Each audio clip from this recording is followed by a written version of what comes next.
Hello students, आज के इस इंपॉर्टेंट वीडियो में अपन बात कर रहे होंगे कि आपको WBJEE का पेपर कैसे अटेम्प्ट करना है। ठीक है, तो वीडियो उन सभी स्टूडेंट्स के लिए बहुत ही इंपॉर्टेंट है जो कि इस बार WBJEE का पेपर देने वाले हैं। ठीक है, आपको WBJEE का पेपर कैसे अटेम्प्ट करना चाहिए। OMR आपको पता है, OMR सीट पे एग्जाम होता है, आपको कंप्यूटर बेस्ड टेस्ट होता नहीं है लाइक जेईई मेंस। तो OMR फिल कैसे करना चाहिए, किन किन पॉइंट्स का ध्यान रखना चाहिए, आज मैं आपको इन वीडियो में क्लियर आउट कर दूंगा इस वीडियो में कि क्या आपको करना चाहिए एग्जाम पेपर अटेम्प्ट करते टाइम और क्या आपको नहीं करना चाहिए, कौन से क्वेश्चन को ट्राई करना चाहिए पहले, कौन से क्वेश्चन को बाद में ट्राई करना चाहिए। तो इन सभी पॉइंट्स पे अपन इस वीडियो पे बात करेंगे। तो वीडियो बहुत इंपॉर्टेंट रहने वाला है आप सभी लोगों के लिए। पसंद आएगा तो प्लीज एक लाइक जरूर कर दीजिएगा और चैनल पे पहली बार होगे तो WBJEE रिलेटेड ये सबसे हेल्पफुल चैनल है, इसलिए सब्सक्राइब करके जाना और नोटिफिकेशन बेल ऑन जरूर ऑन कर देना जिससे कोई भी अपडेट आपको मिस नहीं हो। ठीक है, चलिए स्टार्ट करते हैं अब इस वीडियो को।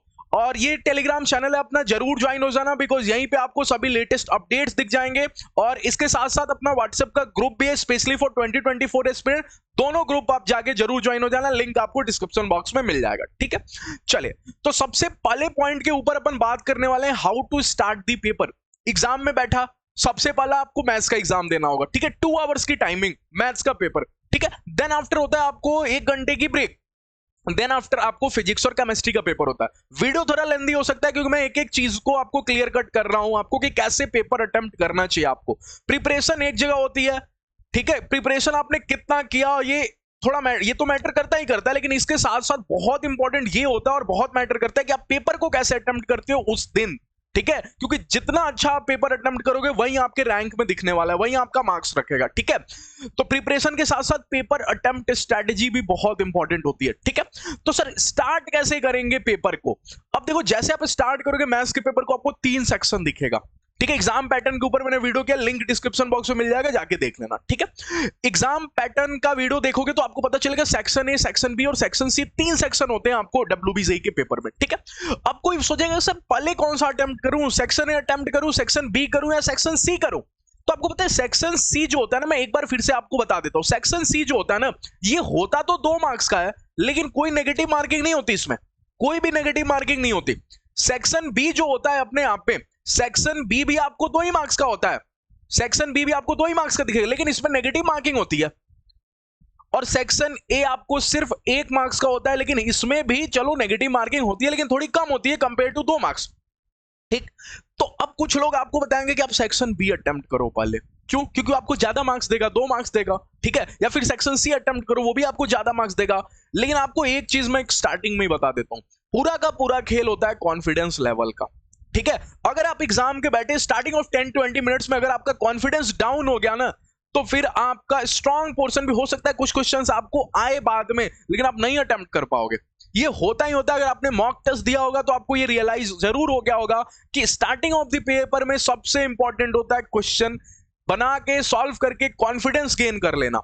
ठीक है, इसलिए मैं हर स्टूडेंट को बोलता हूं जो मेरे को फॉलो करता है, जो मेरे बात को सुनता है, ठीक है, कि आप सेक्शन ए सबसे पहले अटेम्प्ट करो। मैं लिख देता हूं यहां पे, attempt okay section A first. सबसे पहले आपको सेक्शन ए को करना। अब सेक्शन ए को भी कैसे अटेम्प्ट करना है ये मैं आपको बाद में बताऊंगा, how to solve the paper में। ठीक है, how to start the paper में मैंने बोला है सबसे पहले सेक्शन ए करेंगे, देन आफ्टर से सेक्शन बी या सेक्शन सी में कौन सा करेंगे। अब देखो आपके चॉइस के ऊपर है, सेक्शन बी और सेक्शन सी की डिफिकल्टी लेवल सेम देखने के लिए मिलेगा। हाँ, सेक्शन सी थोड़ा सा डिफिकल्ट इसलिए भी होगा क्योंकि उसमें आपको मोर देन 1 है, एक आंसर से आपका काम नहीं चलेगा, हो सकता है 2-3 आंसर हो। ठीक है, लेकिन हालांकि वो भी 2 मार्क्स ही देगा, सेक्शन बी भी आपको 2 मार्क्स ही देगा। ठीक है, तो आप पेपर में बैठो, सेक्शन बी को भी देख लो एक बार, सेक्शन सी को भी देख लो, जिसमें लगे कि हाँ पहला दूसरा तीसरा क्वेश्चन आपने देखा, कोई एक क्वेश्चन सॉल्व हो गया। ठीक है, जैसे स्टार्टिंग ऑफ 5 क्वेश्चन आपने सेक्शन बी के देख लिए, स्टार्टिंग ऑफ 5 क्वेश्चन आपने सेक्शन सी के देख लिए, जो लगता है आपको कि हाँ आप सॉल्व कर सकते हो ना इजीली, एक आध 2 क्वेश्चन मेरे सेक्शन सी के पहले सॉल्व हो गए, तो आप सेक्शन सी को ही कर लो क्योंकि देने वाला है दोनों ही same marks,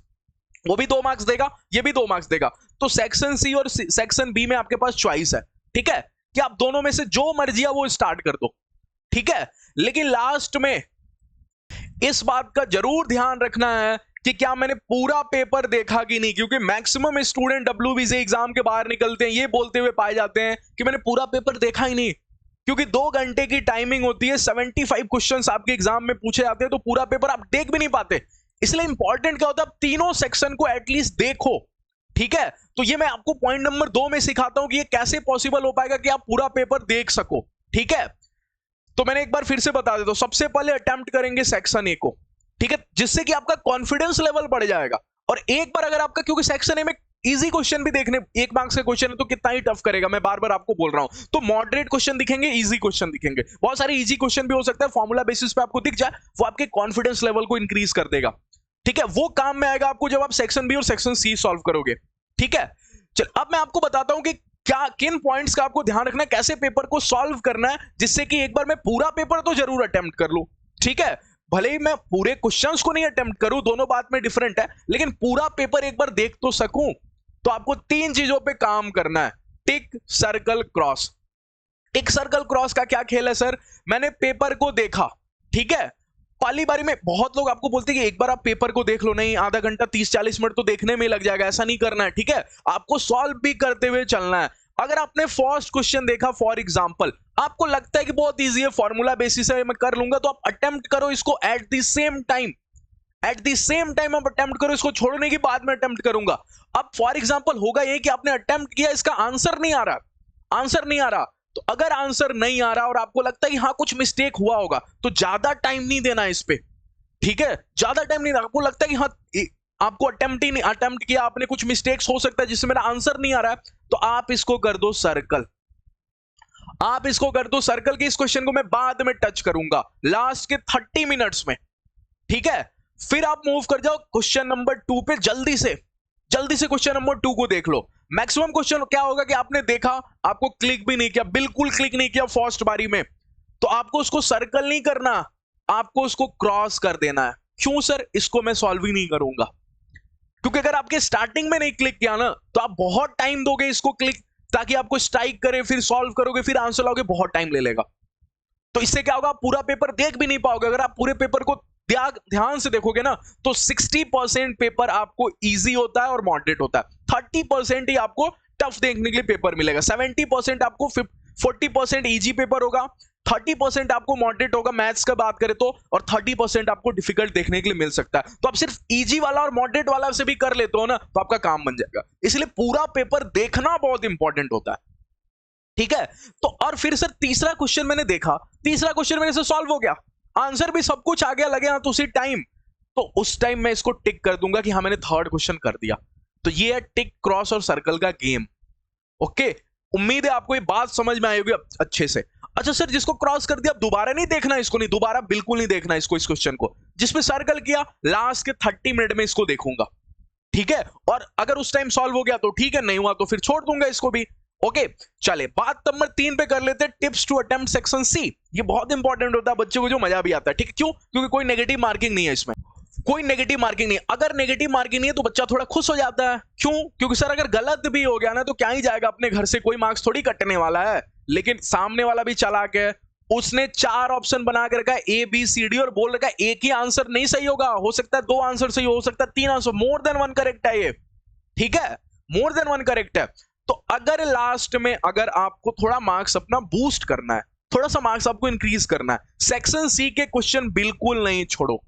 don't skip section सी, मैं यहां पे लिख देता हूं clearly, don't skip section C. Section C आपको छोड़ना ही नहीं है। क्यों सर, क्यों नहीं छोड़ना? क्योंकि आपके घर से थोड़ी कुछ जा रहा है, अगर गलत भी हो गया तो आपको नेगेटिव मार्क्स थोड़ी मिलेगा। तो इस पे सब पे टिक करके आना है। अब जो आपने करेक्ट किया, जो आपसे प्रॉपर करेक्ट हो गया, वहां तक तो ठीक है। ठीक है, जैसे फॉर एग्जांपल ये इसमें आपको पता चला 2 ऑप्शन है, तो 2 ऑप्शन पे आपने टिक कर दिया, सही है। लेकिन अगर मान लो इसमें 3 4 5 क्वेश्चन रह गए जो मेरे से सॉल्व नहीं हो रहा है, मेरे से कुछ हो ही नहीं पा रहा है उसमें आप गेसिंग कर लो, उसमें आप गेसिंग कर लो। और जब भी गेसिंग करो ना, आप एक ऑप्शन पे केवल टिक करो, भले ये मोर देन है, लेकिन आप एक क्वेश्चन पे टिक करो। क्या होगा इससे पता है आपको, कि हो सकता है कल को अगर ये आंसर सही हुआ तो इतना का मार्क्स आपको दे देगा एग्जामिनर। ठीक है, लेकिन अगर आपने कोई एक और ऑप्शन टिक कर दिया फॉर एग्जांपल, और ये आपका गलत वाला ऑप्शन है, तो पूरा आंसर गलत कंसीडर किया जाएगा।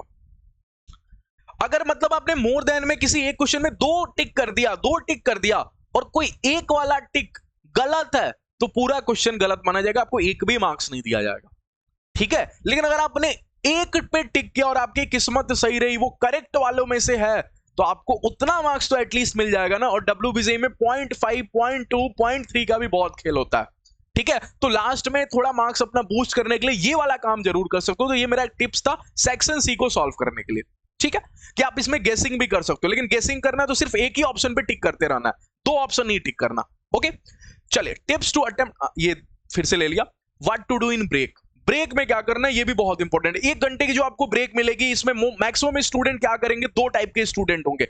एक तो होंगे जो मैथ्स में क्या किया इसको डिस्कस करेंगे दूसरे बच्चे के साथ, ठीक है, कि क्वेश्चन नंबर 1 का आंसर बताओ एबीसीडी में क्या होगा। अगर आप ये काम कर रहे हो, डिस्कशन कर रहे हो, तो मैं इसको बोलूंगा आप इसको स्किप कर देना, ठीक है, ये काम आपको बिल्कुल नहीं करना। क्यों सर, ये काम क्यों नहीं करना?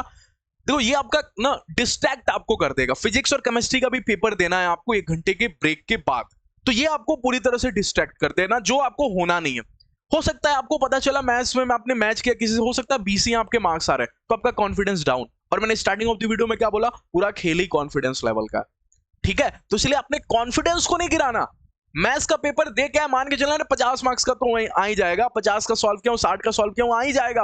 और अगर आपने मैच किया गलती से, आपको पता चला 10-20 ही मार्क्स बन रहे हैं मेरे, तो आपका कॉन्फिडेंस लेवल गिर जाएगा। इसलिए ये काम बिल्कुल नहीं करना, मैक्सिमम स्टूडेंट ये करते हैं जो आपको नहीं करना है, ठीक है। अच्छा, दूसरे कुछ बच्चे ऐसे करते हैं कि चलो केमिस्ट्री रिवाइज कर लेते हैं अगला पेपर है, या फिर फिजिक्स रिवाइज कर लेते हैं अगला पेपर है, ठीक है। तो अब चलो अगर ये करना भी चाहते हो ना, तो मैं बोलूंगा बेटर होगा कि आप केमिस्ट्री में ऑर्गेनिक और इनऑर्गेनिक थोड़ा सा क्विक रिवीजन ले सकते हो, ठीक है। इनऑर्गेनिक और ऑर्गेनिक की थोड़ी सी क्विक रिवीजन ले सकते हो, ठीक है। लेकिन मैं सबसे बेस्ट बोलता हूं, देखो इतने दिन पढ़ाई किए हो, 1 घंटे में कुछ भी बनने खराब वाला होने वाला है नहीं, तो अब सबसे बेटर है कि आप बिल्कुल अकेले चले जाओ, शांति में रहो, ज्यादा लोगों से बात मत करो, थोड़ा बहुत कुछ हल्का खा पी लो, ठीक है। ये सबसे बेटर होता है, ये सबसे बेटर होता है जो मैं एक स्टूडेंट को बोलता हूं कि ब्रेक में ये काम करना होगा, ठीक है। लेकिन फिर भी आप बहुत पढ़ने वाले हो, आपको लगता है कि हाँ इनऑर्गेनिक रिवाइज कर लेनी चाहिए, थोड़ा बहुत मैं टाइम वेस्ट क्यों करूँ 1 घंटा भी, तो आप ऑर्गेनिक और इनऑर्गेनिक रिवाइज कर सकते हो, ठीक है। चले, फिर फिजिक्स एंड केमिस्ट्री के पेपर को कैसे सॉल्व करना है। देखो सॉल्व तो ऐसे ही करना है, सेक्शन ए सबसे पहले करना है, फिर आपको सेक्शन बी और सी में से जो आपको अच्छा लगे, जो इसके क्वेश्चन आपको स्टार्टिंग में बन जाए वो पकड़ लो, और सेक्शन सी को वैसे ही अटेम्प्ट करना है जैसे मैंने आपको टिप्स दे दिया। लेकिन बच्चा ये कंफ्यूजन हो जाता है दोनों में से किसको पहले स्टार्ट करूं सर, क्योंकि दोनों पेपर आपका साथ में होने वाला है। मैथ्स तो अकेला हो रहा था, फिजिक्स और केमिस्ट्री तो साथ में होगा, तो दोनों में से किसको पहले अटेम्प्ट करो। अब ये बच्चे के ऊपर चॉइस हो सकता है, अगर उसका फिजिक्स स्ट्रांग है तो फिजिक्स करे, केमिस्ट्री स्ट्रांग है तो केमिस्ट्री करे, ठीक है। लेकिन मेरी जो पर्सनल सजेशन होती है वो ये होती है बच्चे को लेके कि आप केमिस्ट्री को पकड़ो, पहले स्टार्ट करो। क्यों? क्योंकि केमिस्ट्री में आपको कुछ क्वेश्चंस ऐसे दिखेंगे जो आपको डायरेक्टली टिक हो रहे होंगे, कुछ सॉल्व नहीं करना, कुछ भी नहीं करना, डायरेक्टली टिक हो रहे हैं और मार्क्स उतने ही दे रहे जितना आपका फिजिक्स सॉल्व होकर दिलाएगा, तो आपकी कॉन्फिडेंस फिर से बढ़ गई। हाँ, अब मेरे को लग रहा है कि मेरा अच्छा रैंक बन जाएगा, दिमाग में आपके चल रहा है, क्योंकि पेपर सॉल्व करते करते ना आपको रियलाइज हो जाता है कि हाँ मेरी अच्छी मार्क्स आएगी, अच्छा रैंक मेरे को बन रहा है, मेरे को जादवपुर दिखने लगता है, ठीक है। तो इसीलिए क्या होगा, आपका कॉन्फिडेंस और बढ़ जाएगा। फिर आप फिजिक्स को सॉल्व करो, ठीक है। और अगर आपने केमिस्ट्री 20-30 मार्क्स का भी सॉल्व कर दिया ना, और फिर आप फिजिक्स में इसमें 10 मार्क्स का भी आपने टच कर दिया, तो 40 मार्क्स तो आपका फिजिक्स केमिस्ट्री दे के जाएगा, ओके। तो इसीलिए आप केमिस्ट्री को पहले स्टार्ट करो, ओके। अब हाउ टू फिल ओएमआर मैं आपको समझा देता हूं। ओएमआर बेसिस पेपर है, ओएमआर सीट पे आपका एग्जाम होगा, तो ओएमआर फीलिंग भी आपको अच्छे से करनी है। अगर ये काम आपने नहीं किया लास्टली, तो बहुत बच्चे ओएमआर फील गड़बड़ करते हैं, उसके कारण भी उनका रैंक इधर उधर हो जाता है, ठीक है। तो ये मैं आपको समझा देता हूं कैसे करना है। तो देखो सबसे पहले तो कुछ मिथ है यहाँ पे कि जैसे 4 ऑप्शंस हैं, कुछ बच्चे सोचते हैं कि सर अगर मैंने इस पे टिक किया, ठीक है, इस पे टिक किया, तो इसको सबसे पहले तो सर्कल करना होगा बहुत अच्छे से, थोड़ा सा पार्ट किसी का बाहर चला गया, हल्का सा पार्ट, तो क्या गलत हो जाएगा क्या सर, आंसर मेरा रॉन्ग कंसीडर किया जाएगा क्या? नहीं, बिल्कुल नहीं। ये अफवाह होती है जो बच्चे के मन में होती है, ये बिल्कुल नहीं होता ऐसा, ठीक है। थोड़ा सा अगर आपका बाहर निकल गया उससे कुछ फर्क नहीं पड़ने वाला, आपका सर्कल थोड़ा सा छूट भी गया, रह भी गया, मतलब आपने फॉर एग्जाम्पल ऐसे किया, ठीक है, ऐसे सर्कल किया और हल्का सा पार्ट आपका मिसिंग है, यहाँ पे हल्का सा मिसिंग है, ज्यादा मिसिंग नहीं करना, ये नहीं कि आप ऐसे करते रहो, ये बिल्कुल नहीं चलेगा, ठीक है। और आप ऐसे सर्कल कर रहे हो, ये भी नहीं चलेगा। मतलब समझने की कोशिश करना, अगर आपने एक पे सर्कल किया ना, तो दूसरा टच नहीं होना चाहिए, ये बस आपको ध्यान रख लेना है। और बिल्कुल ऐसे भी नहीं करना है कि हल्का सा पॉइंट कर दिया, नहीं, आपको प्रॉपर सर्कल करना है। थोड़ा सा बाहर चला गया या थोड़ा सा रह गया, तो उतना माइनर एरर कंसीडर नहीं करता है ओएमआर मशीन जो चेकिंग करता है, ठीक है। अच्छा, और एक और बात जो आपको ध्यान रखना है कि एक बार अगर आपने जिस पे सर्कल कर दिया ना, दोबारा अगर आपको लगता है कि नहीं ये नहीं ये तो बी होगा, तो आप दोबारा इस पे सर्कल करोगे तो आपका कंसीडर नहीं होने वाला। एक क्वेश्चन में आपको एक ही सर्कल करना है, दोबारा इसको कट करके सोचोगे इस पे कर दिया तो इससे भी काम नहीं बनने वाला आपका। तो बिल्कुल सोच समझ के करना, जब आपको फाइनली लग जाए कि हाँ ये है आंसर मेरा, तभी आप सर्कल करना। एक मैं आपको ओएमआर शीट दिखा देता हूं एक बच्चे का, ठीक है। ये रोल नंबर वगैरह भी अच्छे से फिल करना है। इसमें अगर गड़बड़ कर दिया तो पूरा पेपर ही आपको नहीं कंसिडर किया जाएगा, चेक ही नहीं होगा, ठीक है। तो रोल नंबर जो भी चीजें दिखती हैं आपको ये अच्छे से फिल करना। और देखो इस बच्चे ने कैसे प्रॉपर सर्कल किया, ठीक है।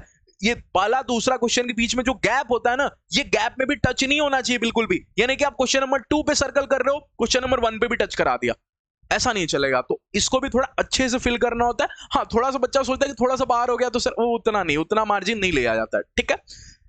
तो आई होप कि आपको ये वीडियो बहुत अच्छे से समझ में आया होगा, पसंद आया होगा तो लाइक कर देना। अगर कोई भी डाउट रह गया है तो प्लीज कमेंट सेक्शन में पूछ लेना, मैं जरूर आंसर कर दूंगा। चैनल को जरूर सब्सक्राइब कर देना और ज्यादा से ज्यादा अपने फ्रेंड्स के साथ शेयर करना। और लास्ट में मैं इतना ही बोलूंगा, देखो आपने जितना भी प्रिपरेशन किया, जिस भी लेवल तक प्रिपरेशन किया ना, कॉन्फिडेंस लेवल को बढ़ा के जाओ। सबसे इंपॉर्टेंट चीज जो मैं बच्चे को बोलता हूं दैट इज आपको आपका कॉन्फिडेंस लेवल।